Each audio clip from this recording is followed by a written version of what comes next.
नाम है रासायनिक अभिक्रियाएं एवं समीकरण। ठीक है, अब देखिए जब भी हम विज्ञान पढ़ेंगे तो 3 मूलभूत प्रश्न है जिनका उत्तर हमें जानना जरूरी है, तभी हमारी वैज्ञानिक दृष्टिकोण विकसित होगी। क्या है वो? पहला तो है क्या, दूसरा है क्यों, और तीसरा है कैसे। ठीक है, जब भी आप विज्ञान पढ़ें तो इन तीनों में से कम 2 प्रश्न का उत्तर तो आपको ढूंढना ही ढूंढना है, तभी आपको विज्ञान पढ़ने से कोई फायदा हो पाएगा और आगे चल के वैज्ञानिक दृष्टिकोण आप में विकसित हो पाएगा। आइए अब हम शुरू करते हैं और देखते हैं अपना चैप्टर। जैसा कि चैप्टर का नाम से ही स्पष्ट है, रासायनिक अभिक्रियाएं एवं समीकरण। मीन्स इस चैप्टर में हम लोग सीखेंगे रासायनिक अभिक्रियाओं के बारे में और उनको कैसे लिखा जाता है, उनको कैसे संतुलित किया जाता है, रासायनिक अभिक्रियाएं कैसे होती है, इसके बारे में पूर्ण अवधारणाएं विकसित हो जाएंगी यह चैप्टर पढ़ने के दौरान। ठीक है, अब आइए 1 to 1 देखते हैं। हम लोग एनसीईआरटी का वर्ड टू वर्ड देखेंगे कि किस वर्ड का क्या मीनिंग है, उसका वैज्ञानिक दृष्टिकोण क्या है, उसका अवधारणा क्या है, कंसेप्ट क्या है, वो तथ्य क्या है, सब कुछ हम देखेंगे। आइए शुरू करते हैं। देखिए जैसा कि इसमें सबसे पहले क्या बोलता है, इसमें सबसे पहले बोलता है बच्चों कि अपने दैनिक जीवन की निम्नलिखित परिस्थितियों पर ध्यान दीजिए और विचार कीजिए कि क्या होता है जब।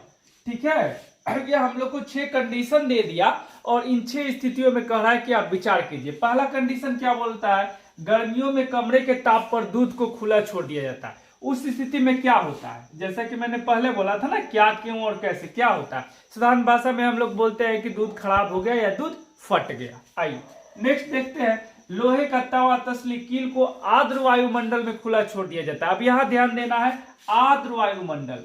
वायुमंडल का मतलब तो आप लोग जानते हैं, आर्द्र का मतलब क्या हुआ, आर्द्र वायुमंडल का मतलब हुआ वैसा वायुमंडल जिसमें कि ह्यूमिडिटी का प्रेजेंस हो, अर्थात जल की बूंदे हो, वाष्प हो, पानी हो। तो इस स्थिति में क्या हो जाएगा, ये जो लोहे का जो बर्तन है ना, इसमें जंग लग जाएगा, वो आयरन का ऑक्साइड बन जाएगा। आया बात समझ में, भूरे कलर का जंग लग जाएगा। थर्ड क्या कह रहा है, अंगूर का किण्वन हो जाता है। किण्वन मीन्स फर्मेंटेशन। इससे क्या होगा कि अंगूर का किण्वन होने के बाद वहां पे अल्कोहल बन जाएगा, ये भी एक तरह का क्या हो गया, रासायनिक अभिक्रिया हो जाएगा। भोजन पकाया जाता है। भोजन को जब हम पकाते हैं तो वास्तव में क्या करते हैं, भोजन की अवस्था को परिवर्तित कर देते हैं। फिफ्थ में देखिए, हमारा शरीर भोजन को पचा लेता है। पचाने में हम लोग क्या करते हैं, यानी कि हमारा शरीर भोजन को डाइजेस्ट कर लेता है, मतलब जो भोजन के बड़े बड़े अणु हैं उसको सरलतर एवं सूक्ष्म अणु में तोड़ देते हैं, जिससे कि वो हमारे शरीर में अवशोषित हो सके। तो यहाँ भी हमने क्या किया, भोजन के जो अणु थे उनके अवस्था को चेंज कर दिया। आया बात समझ में। नेक्स्ट में देखिए, हम सांस लेते हैं। सांस लेते हैं तो हम क्या करते हैं, उसमें हम ऑक्सीजन लेते हैं, और वो ऑक्सीजन क्या करता है, ऑलरेडी जो अवशोषित भोज्य पदार्थ है उनको तोड़कर विघटित करके हमें उनसे ऊर्जा देता है। आया बात समझ में। तो हम ये जो इतना अभी देख लिए, जो 6 कंडीशन, इन सभी में हम क्या देखें कि किसी ना किसी प्रकार से या तो उनके अवस्था में परिवर्तन हुआ है, या उनकी स्थिति में परिवर्तन हुआ, या रंग में परिवर्तन हुआ है, यानी सभी में कुछ ना कुछ, कोई ना कोई क्या हुआ है बच्चों, क्या हुआ है बच्चों, रासायनिक अभिक्रिया हुआ है। क्या हुआ है, रासायनिक अभिक्रिया हुआ है। आया बात समझ में। इसीलिए शुरुआत में हम लोग को ये अवस्थाएं दी गई थी ताकि हम लोग रासायनिक अवस्था को, रासायनिक समीकरण और रासायनिक अभिक्रिया को समझ सके। आइए अब आगे देखते हैं। वही बात बोलता है, इन सभी परिस्थितियों में प्रारंभिक वस्तु की प्रकृति तथा पहचान कुछ ना कुछ बदल जाती है। क्यों बदल गई, क्योंकि वहां पे रासायनिक अभिक्रियाएं हुई। क्लियर है, आगे देखते हैं। पदार्थ के भौतिक तथा रासायनिक परिवर्तनों के बारे में हम पिछली कक्षाओं में पढ़ चुके हैं। जब कोई रासायनिक परिवर्तन होता है तो हम कह सकते हैं कि एक रासायनिक अभिक्रिया हुई है। बिल्कुल जो मैंने कहा वही बता रहा है। आप शायद सोच रहे होंगे कि रासायनिक अभिक्रिया का वास्तविक अर्थ क्या है, हम कैसे जान सकते हैं कि कोई रासायनिक अभिक्रिया हुई है। इन प्रश्नों को उत्तर पाने के लिए आइए हम कुछ एक्टिविटी करते हैं, जिसको हम लोग क्या बोलते हैं, क्रियाकलाप। देखिए इसमें क्या कहता है, ये कुछ है नहीं, बहुत सिंपल सा बात है। इसमें मैग्नीशियम ले लेगा, मैग्नीशियम का एक रीमन ले लेगा और उसको हवा में जलाएगा, यानी ऑक्सीजन के प्रेजेंस में जलाएगा। तो निश्चित सा बात है कि उसमें क्या हो जाएगा, वो मैग्नीशियम ऑक्साइड में कन्वर्ट हो जाएगा। तो ऐसा क्यों हुआ, क्योंकि मैग्नीशियम ऑक्सीजन के साथ अभिक्रिया करके एक उत्पाद बना दिया, उसका ऑक्साइड बना दिया। आया बात समझ में। यही सेम चीज हम लोग देख रहे थे लोहे के बर्तन में, वो ऑक्सीजन के साथ करके क्या, और लोहा का ऑक्साइड बना दे रहा था, आयरन ऑक्साइड बना दे रहा था, लेकिन यहाँ मैग्नीशियम का ऑक्साइड बन रहा है। आया बात समझ में। आइए अब आगे देखते हैं इसको।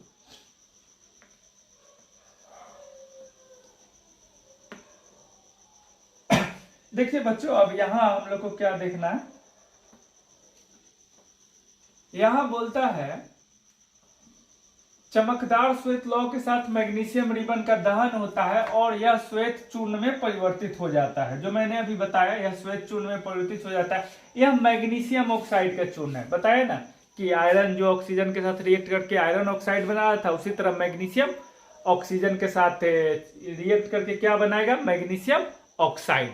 आयरन ऑक्साइड का जो होगा वो हल्का रेडिश होगा और जो मैग्नीशियम ऑक्साइड होगा वो कैसा होगा, व्हाइटिश होगा। क्लियर है।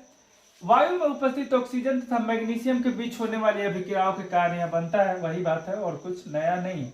आइए फिर हम फर्दर देखते हैं। अब देखिए अब क्या ये बोल रहा है, अब बोल रहा है कि अभी हम लोग उतना देर से जो बोल रहे हैं या जो भी चीज हमने देखा या जिस प्रकार की भी अभिक्रियाएं हुई, उसमें गौर करने वाली बात क्या है। जो मैंने आपको सबसे शुरू में बताया वही सारी बातें अब ये बताएगा आपको। वो क्या है बच्चों, देखिए क्या हुआ, अवस्था में परिवर्तन हुआ। भोजन को जब हम पका रहे थे उसकी स्थिति में भी अवस्था में परिवर्तन हुआ। भोजन को जब पचा रहे थे उस स्थिति में भी अवस्था में परिवर्तन हुआ। सेकंड, रंग में परिवर्तन हुआ। हाँ, रंग में भी परिवर्तन हुआ। आयरन का ऑक्साइड बन गया, उसका रंग चेंज हो गया। गैस का निष्कासन उत्सर्जन, गैस का निष्कासन या उत्सर्जन हुआ, बिल्कुल हुआ। जो हम ले रहे थे श्वसन, वहां पे तो कार्बन डाइऑक्साइड और ऑक्सीजन गैस ही तो निकल रहा है ना। तापमान में परिवर्तन, तापमान में भी परिवर्तन तो हुआ है ना। जो हम खाना को पचा रहे थे या फिर खाना बना रहे थे, दोनों ही केस में तो हम तो हीट एनर्जी दे रहे थे ना, उष्मा दे रहे थे, यानी तापमान में भी परिवर्तन हुआ। तो जब भी ये सारी चीजें हो तो हम बोल सकते हैं कि वहां पे रासायनिक अभिक्रियाएं हुई होंगी, क्योंकि ये सारी बातें द्योतक है किसका, रासायनिक अभिक्रियाएं का। आइए अब आगे देखते हैं। यदि हम अपने आसपास हो रहे परिवर्तनों को देखें तो हम पाएंगे कि हमारे चारों ओर विविध प्रकार की रासायनिक अभिक्रियाएं हो रही हैं। इस अध्याय में हम विभिन्न प्रकार की रासायनिक अभिक्रियाओं और उनके प्रतीकात्मक निरूपण का अध्ययन करेंगे। ठीक है बच्चों। अब यहां से शुरू हो गया रासायनिक समीकरण। रासायनिक समीकरण क्या है, मैं बता देता हूं आपको रासायनिक समीकरण क्या है। देखिए बहुत हल्का चीज है, इसमें कुछ बहुत बड़ा रॉकेट साइंस नहीं है। रासायनिक समीकरण क्या है, रासायनिक अभिक्रियाएं जो होती है ना, उन्हीं के निरूपण को रासायनिक समीकरण कहते हैं। क्लियर हो गया। रासायनिक अभिक्रियाओं के निरूपण को रासायनिक समीकरण कहते हैं। बस अब वन बाय वन देखेंगे। अगर उन्हें हम शब्दों में बोल दे तो शब्द समीकरण बोलेंगे, उन्हें अगर हम सूत्र में लिखें तो रासायनिक सूत्र समीकरण कहेंगे। तो ज्यादातर मोस्ट ऑफ द केस 99% या 100% बोलिए, जब भी हम रासायनिक समीकरण को निरूपण करेंगे तो किस फॉर्म में करेंगे, फॉर्मूला फॉर्म में करेंगे, केमिकल फॉर्मूला के फॉर्म में करेंगे, यानी रासायनिक सूत्र के फॉर्म में उनका निरूपण होगा। आइए देखते हैं इसको वन बाय वन क्या बोलता है। जब ऑक्सीजन की उपस्थिति में मैग्नीशियम रिबन का दहन होता है तब यह मैग्नीशियम ऑक्साइड में परिवर्तित हो जाता है। वाक्य के रूप में किसी रासायनिक अभिक्रिया का विवरण बहुत लंबा हो जाता है, इसे संक्षिप्त रूप में भी लिखा जा सकता है। इसे शब्द समीकरण के रूप में लिखना सबसे सरलतम विधि है। ऊपर दी गई अभिक्रिया का शब्द समीकरण इस प्रकार है।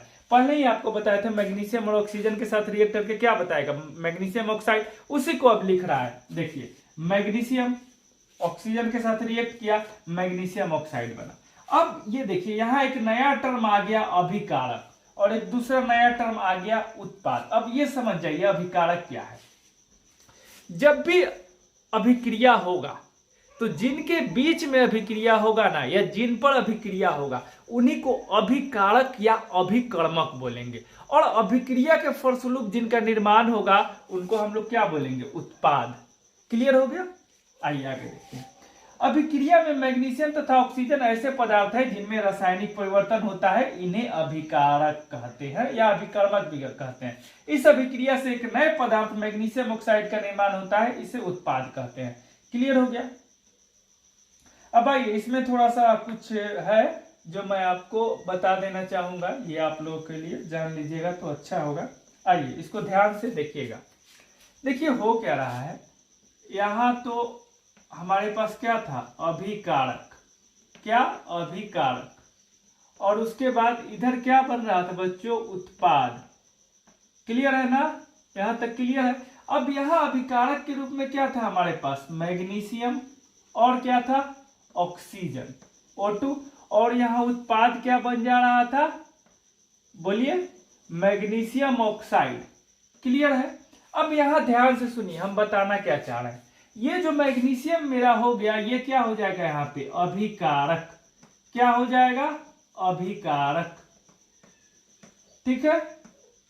और ऑक्सीजन क्या होगा, ये भी अभिकारक हो जाएगा। और मैग्नीशियम ऑक्साइड क्या हो जाएगा, उत्पाद। उत्पाद। अब मैं ये क्यों बताया, अब इसके बाद एक और एग्जांपल दूंगा तो आपको पूरी तरह क्लियर हो जाएगा कि मैं बताना क्या चाह रहा हूं। अब हम एक दूसरा रासायनिक अभिक्रिया लेंगे, बहुत ही सिंपल यानी कि सरलतम रासायनिक अभिक्रिया लेंगे। एसिड बेस का रिएक्शन लेंगे, जिसे हम लोग हिंदी में क्या बोलते हैं, अम्ल और क्षार का अभिक्रिया, जिसके फलस्वरूप लवण बनता है। अब आइए हम लोग सिंपल अम्ल ले लेते हैं और क्षार ले लेते हैं। क्या हम लोग ले लें, कोई भी एक अम्ल हम लोग ले सकते हैं।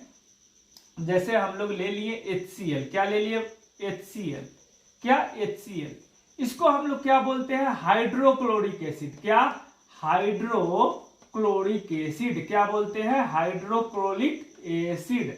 हाइड्रोक्लोरिक एसिड यानी अम्ल, हाइड्रोक्लोरिक अम्ल। ठीक है। और दूसरा हम लोग क्या ले लिए, अब बेस ले लेंगे, NaOH, सोडियम हाइड्रोक्साइड। क्लियर है। तो इनका अब रिएक्शन होगा। अब इनका रिएक्शन होगा तो कैसे होगा उसको हम लोग देख लेते हैं। आइए देखिए, तो हम लोग क्या ले लिए, हाइड्रोक्लोरिक एसिड ले लिए HCl, और इसका रिएक्शन किसके साथ करवा दिए, सोडियम हाइड्रोक्साइड। तो यहाँ HCl क्या हो गया बच्चों, अम्ल। अम्ल। और सोडियम हाइड्रोक्साइड क्या हो गया, क्षार। ठीक है।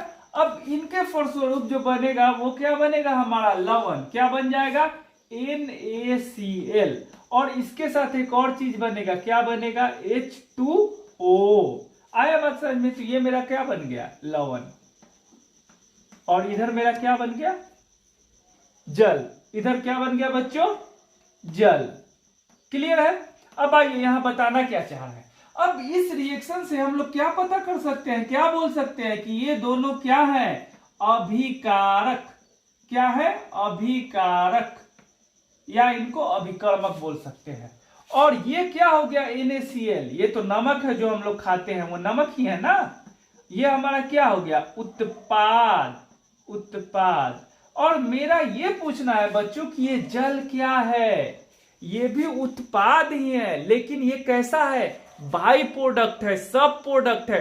तो इसलिए हम लोग इसको उत्पाद ना बोल के क्या बोलते हैं, उपोत्पाद। क्या बोलेंगे, उपोत्पाद। आया बात समझ में। ये बाई प्रोडक्ट, उपोत्पाद मतलब क्या, वैसा कोई भी रासायनिक अभिक्रिया जिसमें उत्पाद के अलावा कुछ और बन जाए उसके साथ, उसी को हम लोग क्या बोलेंगे, उप उत्पाद, बाई प्रोडक्ट या सब प्रोडक्ट। आया बात समझ में। यही है रासायनिक अभिक्रिया। और अच्छा लिखना चाहे तो आप लोग लिख सकते हैं, जो जिस फॉर्म में, जैसे लिक्विड के फॉर्म में है तो यहाँ L लिख सकते हैं, ये भी लिक्विड के फॉर्म में है तो L लिख सकते हैं, ये ठोस के फॉर्म में है तो यहाँ S लिख सकते हैं, ये H2O लिक्विड के फॉर्म में है तो यहाँ पे L लिख सकते हैं, या एक्वस लिख सकते हैं। अब ये क्या है हम आपको बता देते हैं। देखिए यहाँ L क्या बता रहा है, L डिनोट कर रहा है लिक्विड, यानी ये द्रव अवस्था में है। यहाँ भी L क्या बता रहा है, लिक्विड, यानी ये द्रव्य अवस्था में है। यहाँ S क्या बता रहा है, सॉलिड, यानी ठोस अवस्था में है। आया बात समझ। और यहाँ लिक्विड है, एक्वस क्या बता रहा है, जलीय। जल है तो जलीय ही ना होगा, तो लिक्विड अवस्था में ही होगा। आया बात समझ। अब इसी को 1 बाय 1 बुक बोलेगा, हम लोग उसको देख लेते हैं। यहाँ तक तो हो गया आपको, और हमको लगता है कि अभी तक सब समझ में आया होगा। आइए अब हम आगे देखते हैं कि बुक आगे क्या बोलता है। आइए, बुक कहता है कि यही बात जो अभी मैंने आपको बता दिया, वही सब बात बोलेगा। शब्द समीकरण में अभिकारकों के उत्पाद में, मैं एक बार पढ़ देता हूं, ये सब मैं बता चुका हूं। शब्द समीकरण के अभिकारकों के उत्पाद में परिवर्तन के उनके मध्य एक तीर का निशान लगाकर दर्शाया जाता है। ये जो मैंने अभी लिखा ना, क्या था, NaOH प्लस HCl था ना। यहाँ पे क्या बन रहा था, NaCl प्लस H2O बन रहा था ना। तो ये तीर का निशान लगा के कहा, क्या बोला बच्चों, तीर का निशान, एक तीर, ये हो गया तीर, इस तीर की बात कर रहा है। ठीक है, इस तीर की बात कर रहा है। अभिकारकों के बीच योग का चिन्ह लगा है, ये योग चिन्ह का बात कर रहा है। क्लियर हो गया। अब देखिए, चिन्ह लगाकर उन्हें LHS लिखा जाता है, किधर, बाईं ओर, मतलब लेफ्ट हैंड साइड। मैं अगर इधर खड़ा हो जाऊं तो ये बायां साइड होगा ना, तो इधर लेफ्ट हैंड साइड LHS की तरफ लिखा जाता है। और फिर देखिए उत्पादों के बीच भी योग प्लस का चिन्ह लगाया जाता है, तो यहाँ प्लस का चिन्ह लगा दिया ना उत्पाद के बीच में, ठीक है बच्चों। और RHS लिखा जाता है means right hand side, right hand side यानी दाहिने साइड। तो देखिए यहाँ RHS की तरफ लिखा हुआ है, ये मैं ऑलरेडी आपको बता चुका हूं, इसमें कुछ विशेष बातें नहीं है। आइए आगे देखते हैं। रासायनिक समीकरण लिखना, रासायनिक समीकरण लिखना हम लोग ऑलरेडी सीख चुके हैं, एक बार इसको पढ़ लीजिएगा, कुछ नया आपको नहीं मिलेगा, बहुत अच्छे से मैंने बता दिया है, कहीं कोई दिक्कत नहीं होगा। अब आइए, अब ये बहुत अच्छा है, इसको थोड़ा समझना है, संतुलित रासायनिक समीकरण का महत्व। अब आप ध्यान दीजिए, जैसे ही मैंने आपको पढ़ाना शुरू किया था तो पहला रिएक्शन मैंने कौन सा लिखा था बच्चों, पहला रिएक्शन मैंने कौन सा लिखा था बताइए, पहला रिएक्शन मैंने ये लिखा था ना 2Mg plus O2 is 2MgO। तो ये बैलेंस है ना, संतुलित। संतुलित का मतलब क्या हुआ, संतुलित का मतलब हुआ कि जितना अणु होगा या परमाणु होगा अभिकारक का, उतना ही उत्पाद में भी उसका वो होगा, उससे ना कम होगा ना ज्यादा होगा। अब कह रहा है इसके महत्व का बात कीजिए, इसका क्या महत्व है, इसका महत्व क्या है। जैसा कि हम लोग जानते हैं द्रव्यमान संरक्षण का सिद्धांत पिछले अध्याय में हम लोग पढ़ चुके हैं कि किसी भी रासायनिक अभिक्रिया में जो द्रव्यमान होगा अभिकर्मक अभिकारक का या उत्पाद का, वो इक्वल होगा, उसमें किसी तरह का कोई चेंज नहीं होगा। यही तो है द्रव्यमान संरक्षण का सिद्धांत। अच्छा, द्रव्यमान संरक्षण का सिद्धांत क्या कहता है कि किसी भी प्रक्रिया में द्रव्यमान की ना तो क्षति होती है और ना ही उनका निर्माण होता है, उनका सिर्फ और सिर्फ परिवर्तन होता है ना मालूम है। Mass can neither be created nor be destroyed, it can only be transform from one form to another form. तो इसीलिए संतुलित रासायनिक समीकरण का यही महत्व है, क्योंकि जब तक हम इसको संतुलित नहीं करेंगे तब तक हमको पता ही नहीं चलेगा ना कि इधर भी मैग्नीशियम का कितना है, 2 परमाणु है, और इधर भी मैग्नीशियम का कितना है, 2 परमाणु है। इधर भी ऑक्सीजन का 2 परमाणु है और इधर भी ऑक्सीजन का बच्चों 2 परमाणु है। 2Mg है ना, तो ऑक्सीजन का यहाँ भी क्या है, 2 परमाणु, यानी संतुलित है। तो बताइए यहाँ द्रव्यमान संरक्षण के सिद्धांत का अनुपालन हुआ कि नहीं हुआ ना, यहाँ द्रव्यमान संरक्षण के सिद्धांत का अनुपालन। तो द्रव्यमान संरक्षण के सिद्धांत का अनुपालन हुआ है, ये हमको कब पता चलेगा, जब हम किसी भी रासायनिक समीकरण को संतुलित अवस्था में लिखेंगे। इसीलिए किसी भी रासायनिक समीकरण को संतुलित अवस्था में लिखना चाहिए, इसीलिए इसके महत्व की चर्चा की गई है। ठीक है बच्चों, आइए अब हम फर्दर देख लेते हैं आगे क्या बोलता है। अब यहाँ पे एक रिएक्शन है, ये मैं बता चुका हूं आपको। अब ये रिएक्शन बोलता है कि जब हम जिंक को रिएक्ट करवाएंगे H2SO4 से, तो यहाँ पे हमारा क्या बनेगा, जिंक सल्फेट और हाइड्रोजन गैस निकलेगा। ठीक है, सेम है, इसमें कुछ नया बात नहीं है। अब आइए फर्दर हम देखते हैं, फर्दर इसको देखते हैं कि आगे क्या बोलता है। आइए 1 बाय 1 इसको देख लेते हैं। अब वही है, बस वही सब बातें हैं जो मैं आपको पहले ही बता चुका हूं कि कैसे आप इसको संतुलित कीजिएगा। संतुलित करना मैं आपको बता चुका हूं, उसी तरह से आपको संतुलित करना। फिर एक बार और उसको रिपीट करता हूं ताकि आप लोग अच्छे से समझ पाइएगा कि कहना क्या चाह रहा। चलिए आइए, एज फॉर एग्जाम्पल हम लोग इसको ले लेते हैं, इस रिएक्शन को हम लोग ले लेते हैं। मैं अब आप लोग को सिखा रहा हूं कि रासायनिक समीकरण को संतुलित कैसे करें। आइए हम लोग इस रिएक्शन को देख लेते हैं। हमारा रिएक्शन क्या है, और इसको अच्छे से लिखे तो हमारा रिएक्शन है Fe को रिएक्शन करवाया गया है H2O के साथ। क्या है बच्चों, Fe प्लस H2O, और ये क्या बन रहा है, ये क्या बन रहा है, आयरन का ऑक्साइड। किसका ऑक्साइड बन रहा है बच्चों, आयरन का ऑक्साइड प्लस हाइड्रोजन गैस, ये है हमारा। अब बताइए ये रिएक्शन संतुलित है कि नहीं, बताइए ये रिएक्शन संतुलित है कि नहीं। तो यहाँ आयरन कितना है, यहाँ आयरन है 1, यहाँ आयरन कितना है 3, यहाँ ऑक्सीजन है 4, यहाँ ऑक्सीजन है, तो ये संतुलित नहीं है। अब हम लोग इसको कैसे संतुलित करेंगे। जब हायर क्लासेज में आप लोग जाएंगे ना तो बहुत सारा तरीका है संतुलित करने का, जिसमें सबसे आसान और सबसे अच्छा तरीका है ऑक्सीडेशन रिडक्शन मेथड। बट यहाँ पे हम लोग 10th लेवल पे क्या करेंगे, हीट एंड ट्रायल। मैं कुछ आपको टेक्निक बता दे रहा हूं जिससे कि बहुत आसानी से हो जाएगा। देखिए, आपको सबसे पहले उस मोलक्यूल को या उस अणु को या उस पदार्थ को छोड़ देना है जो एकल अवस्था में हो।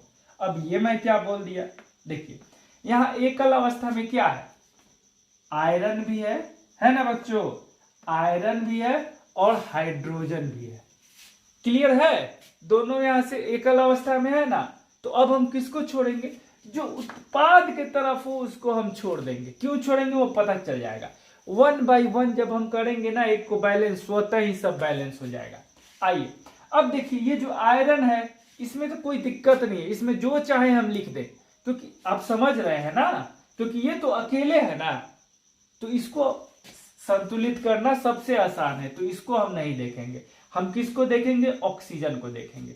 अब बताइए यहां ऑक्सीजन कितना है, 4, यहां कितना ऑक्सीजन है, 4, तो यहां हम 4 लिख दे, तो यहां ऑक्सीजन कितना है, 4, तो यहां हम 4 लिख दे, तो क्या हो गया, अब मेरा हो गया संतुलित कि नहीं हो गया। अब आइए देख लेते हैं, यहां आयरन कितना हो गया, 3, तो यहां पे 3 लिख दे रहा है, हो गया।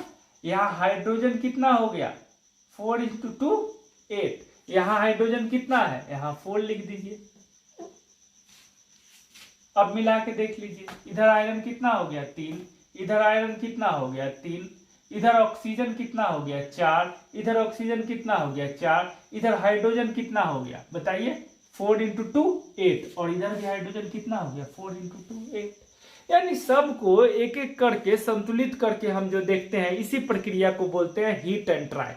इसमें क्या ध्यान देना है, इसमें ध्यान यही देना है कि जो भी मेरा एकल हो, सिंगल हो, उसको छोड़ देना है, बाद में वो स्वतः ही संतुलित हो जाएगा। जैसे इस केस में क्या था, मेरा आयरन था और हाइड्रोजन भी था, तो हम किसको छोड़ेंगे, आयरन को छोड़ेंगे। अब तो सर पहले तो बोला आपने कि हाइड्रोजन को लेंगे, अब बोल रहे हैं आयरन को लेंगे, ऐसा क्यों। तो आप सोचिए, जब भी हम किसी रासायनिक समीकरण को संतुलित करेंगे तो क्या करेंगे, जो भी हमारे अभिकारक है या उत्पाद है उनके सामने कुछ नंबर लिखेंगे, 1 2 3 4, ये कुछ भी हो सकता है। क्लियर है। अब देखिए हाइड्रोजन ऑलरेडी यहाँ क्या मोलिक्यूलर फॉर्म में है, यानी ये जब भी होगा तो 2 का मल्टीपल ही होगा, 4 होगा, 8 होगा, 6 होगा, 10 होगा, ये 1 3 5 कभी भी नहीं हो सकता है। लेकिन हमारा ये जो आयरन है इस केस में हम प्रतिबंधित नहीं है, यहां हम कुछ भी लिख सकते हैं, तो इसलिए हम आयरन को संतुलित करने पर ध्यान ही नहीं देंगे। लास्ट में यह स्वतः ही संतुलित हो जाएगा क्योंकि यह एकल अवस्था में है। आया बात समझ। देखिए हाइड्रोजन भी यहाँ तो एकल अवस्था में है और आयरन भी यहाँ एकल अवस्था है, मतलब अलग अलग है। लेकिन ध्यान से देखिए तो एटॉमिक फॉर्म में कौन है, आयरन है, ये मोलिक्यूलर फॉर्म में है। आया बात समझ में। और मोलिक्यूलर फॉर्म में होने के कारण ये हमेशा क्या होगा, 2 के गुणित में ही काम करेगा। आ गया ना बात समझ। बहुत आसान है, प्रैक्टिस कीजिएगा तो ये और क्लियर हो जाएगा। ठीक है, आइए अब फर्दर हम आपको बताते हैं। अब वही बता रहा है चरण 3 में क्या करें, चरण 4 में क्या करें, मैंने आपको बता दिया है, इतना उसमें नहीं समझना है, आप उसको करते जाइएगा, पता चलते जाएगा। ठीक है बच्चों, अब नेक्स्ट हम लोग आगे देखते हैं। वही बता रहा है चरण 5, चरण 6, इतना चरण में जाने का जरूरत नहीं है। बस एक बात ध्यान रखना है, जो सिंगल हो उसको छोड़ देना है, बाकी को संतुलित करना है, सिंगल वाला संतुलित हो जाएगा। बस यही आपका की कंसेप्ट है, इसको ध्यान में रखिएगा, कहीं से कोई दिक्कत नहीं होगा। ठीक है, आइए अब नेक्स्ट देखते हैं। नेक्स्ट में क्या कहता है, ये पूरा का पूरा मैथ है, यहाँ कुछ साइन जैसा है नहीं। ठीक है, अब आइए भौतिक अवस्थाओं के संकेत लिखना। ये मैं आपको पहले ही बता चुका हूं, जब मैं आपको एसिड बेस का रिएक्शन बताया ना, अम्ल और क्षार का लवण बन रहा था, तो मैं बताया वही चीज यहाँ पे ये बता रहा है। इसको देख लेते हैं। जैसे यहाँ पे जो आयरन है किस फॉर्म में है, सॉलिड फॉर्म में है, ठोस अवस्था में है, तो एस लिख दिया गया। यहाँ पे जो वाटर है ये किस फॉर्म में है, गैसियस अवस्था में, यानी वाष्प की अवस्था में, वेपर की अवस्था में, इसलिए जी लिख दिया गया। यहाँ पे जो आयरन का ऑक्साइड है Fe3O4, ये किस अवस्था में है, ठोस अवस्था में है, इसलिए एस लिखा गया। यहाँ पे हाइड्रोजन गैस के फॉर्म में, हाइड्रोजन गैस के फॉर्म में यूजुअली होता ही है, इसलिए यहाँ पे जी लिख दिया गया। अब यही सेम चीज को हम फर्दर देखेंगे तो फिर यही चीज आपको यहाँ पे भी मिलेगा। यहाँ कार्बन मोनोऑक्साइड गैस की अवस्था में, इसलिए जी लिखा गया। हाइड्रोजन गैस की अवस्था में, इसलिए जी। ये 340 ATM क्या है, एक्चुअली ये एटमॉस्फेरिक प्रेशर है। ये एटीएम यहाँ पे क्या है, ये एटीएम यहाँ पे एटमॉस्फेरिक प्रेशर है। क्या है बच्चों, एटमॉस्फेरिक प्रेशर यानी वायुमंडलीय दाब, जो कि इस अभिक्रिया के होने के लिए चाहिए। और यहाँ पे जो हमारा बन गया अल्कोहल, कौन अल्कोहल है ये, मिथाइल अल्कोहल। ये किस फॉर्म में है, लिक्विड के फॉर्म में, इसलिए इसके सामने एल लिखा गया है, 1 नहीं है, ये एल है। आप लोग इसको ध्यान रखिएगा। सेम चीज वहीं पे है, कार्बन डाइऑक्साइड किस अवस्था में है, एक्वस अवस्था में है। कार्बन डाइऑक्साइड यूजुअली गैस के फॉर्म में रहता है, लेकिन यहाँ किस फॉर्म में है, एक्वस फॉर्म में है। आपको मालूम है कि हम लोग कार्बन डाइऑक्साइड को शुष्क बर्फ भी बोलते हैं, क्यों बोलते हैं बताइएगा। वैसे मैंने वीडियो बनाया हुआ है, वहां जाके आप लोग देख सकते हैं इस चीज। H2O यहाँ लिक्विड के फॉर्म में है, जबकि इसके पहले क्या गैस के फॉर्म में था। तो यही बोल रहा, यहाँ देखिए, यहाँ जो ग्लूकोज है ये जलीय फॉर्म में है, मतलब क्या, ये सॉल्यूशन के फॉर्म में है। वाटर के साथ ये सॉल्यूशन बनाए हुए है, वहां ये सोल्यूट की तरह काम कर रहा है, और वाटर यहाँ सॉल्वेंट है, इसीलिए यहाँ पे AQ लिखा गया। अब AQ का मतलब क्या है बच्चों, AQ का मतलब क्या है, देखिए AQ को, इसी AQ को AQ के फॉर्म में यहाँ पे लिखा गया है, ठीक है। इस AQ का मतलब होता है एक्वस। क्या होता है, एक्वस, जिसका मतलब होता है जलीय, यानी जल के साथ ये सॉल्यूशन बनाए हुए हैं, इसलिए एक्वस लिखा गया। आए बा, ऑक्सीजन भी यहाँ पे क्या है, एक्वस फॉर्म में है। यही बात है, क्लियर है बच्चों। अब 1 बाय 1 ये पूरा हम लोग प्रश्न देखेंगे, उसके लिए नहीं सोचना है आप लोगों को। अभी थियरी पहले आप लोग अच्छे से कर लीजिए, बहुत अच्छे से हम लोग देखेंगे। अभी तो कंसेप्ट उतना कुछ आया ही नहीं जहां मैं आपको बता सकूं कि साइंस पढ़ते कैसे हैं, लेकिन फिर भी जो जो आएगा हम लोग उसको देखते चलेंगे, ठीक है। अब आइए, यहाँ से शुरू हो जाएगा रासायनिक अभिक्रियाओं के प्रकार। तो ये काफी इंपॉर्टेंट है और इसको पढ़ने में मजा आएगा, बट अभी काफी लंबा क्लास शायद हो गया, तो नेक्स्ट क्लास में हम लोग इसको देखेंगे और बहुत अच्छे से देखेंगे। होप आप लोगों ने एंजॉय किया होगा। Thank you very much.